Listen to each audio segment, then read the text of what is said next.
I think we would like to know how does it work, the QLA principle, Okay. the basics. What can you teach There's in? only one moving part to the QLA model. How does it work? Okay, I'm going to tell you right now. There's only one moving part. If it was a two-moving part, I couldn't explain it to the Dutch guys. But since it's only got one moving part, I'm giving you the benefit of the doubt that you can get this. Motivated seller. Now, I know it's not politically correct to talk about having sex with 1,000 partners anymore. But rock stars got nothing on Dan Pena. I got more ass than a toilet seat at a fucking bus station. And I was proud of it. How? Because I asked. The squeaky wheel gets the grease. And you've been taught all your life not to ask. To politically fit in. So the one moving part is a motivated seller. Now let's say that this table are all in IT. This table is in manufacturing. This table is in medical services. And this table is in construction. Of these 5 tables, or 5 industries I just mentioned, you're looking for a seller that is between 55 and 70. He has no line of succession, meaning he has nobody to leave the business to. Because most children today don't want to have anything to do with their parents' business. There's no succession planning. So there's got a guy, 68 years old, he's been in the business 35 years, he's built up a construction company to 5 million euros a year. He makes let's make it even numbers, €1 million a year out of 5 million, which would be a great business, that'd be 20%.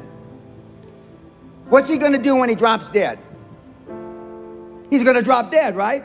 And who's he gonna leave the business to? The hag he calls his wife. And what is she gonna do with the business? Fuck all, nothing. She's hoping she dies before him, so she doesn't have to be stuck with the business. Why don't the owners plan for death? Because nobody wants to talk about it. Why don't owners have a succession plan, meaning when I die, this is what's going to happen to the business? Because they don't want to talk about it. It's one of the things you don't talk about. It's the only thing I talk about. Okay, so you got a motivated seller. He's got a construction company, 5 million euros a year revenue, total revenue. He makes 1 million after tax. That is your prospect. That is the person you call on. And on the site, we show you how to call on these people, how to find them.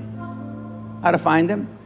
And 7 or 8 times out of 10, you can finance the entire transaction with no equity. You can finance the entire transaction with commercial debt, or as you say in this country, debt. Commercial debt. Meaning you don't have to have any fucking money. Now, Nairoda, which I had the privilege of teaching at back in the 90s, Erasmus, which I had the privilege of teaching at back in the 90s, and University of Amsterdam, which I had the privilege of teaching at back in the 90s, I used to ask the question, how many classes have you had in buying a business? Nobody raised their hand. How many classes have you had in selling a business? Nobody raised their hand. How many classes have you had in leadership? Nobody raised their hand. Now I'm here to tell, because I checked last week, those 3 fine universities still don't have any classes in those 3 subjects.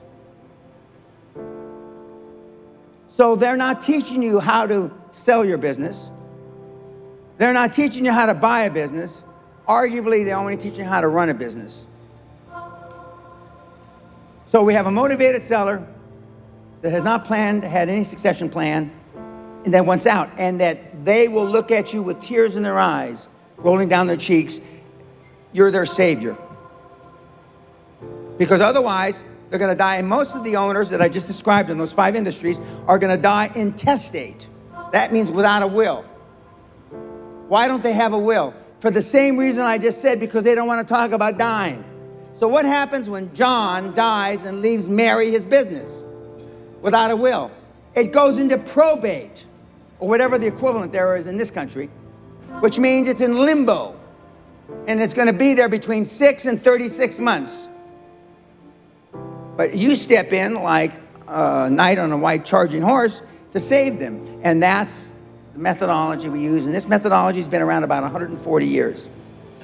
And the first person to think of this, and it wasn't Dan Pena, Andrew Carnegie, the wee Scot, arguably the first really wealthy guy on the planet, who happens to coincidentally come from right down the road from where I live in Scotland. That's what QLA is. It shows you how to go in and buy the businesses for little or no money out of your own pocket and using commercial debt. And what Trump has done to assist you, even though you may not like him, is because now interest rates are at the lowest in 5,000 years. And I hear they're going to go lower in America. And when America sneezes, Holland catches a cold. So if interest rates go lower in America, what do you think is going to happen here? Interest rates are going to go lower. And that's what the QLA is, and it's a simple process. And he followed QLA. This is his third time around. But he bought businesses with no money, right? Right? I mean, he did it. And it doesn't, you know, it's nothing really hard. Now, why doesn't ING Bank tell you this? Why doesn't Rabo tell you this? And whatever the other Dutch banks are, right? Because this methodology I just described to you has little or no fees. I'm going to repeat myself. Little or no fees. There's no investment banking fee. There's no management fee. There's no succession fee. Because you're using commercial debt. And that's why they don't tell you.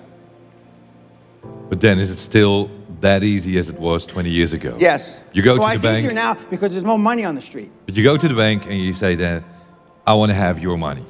Well, no. You don't. No, you borrow. You're going to borrow the money. Just like you did. Yeah, but that was 20 years ago, other time. And what I did what he told me, and I didn't know better.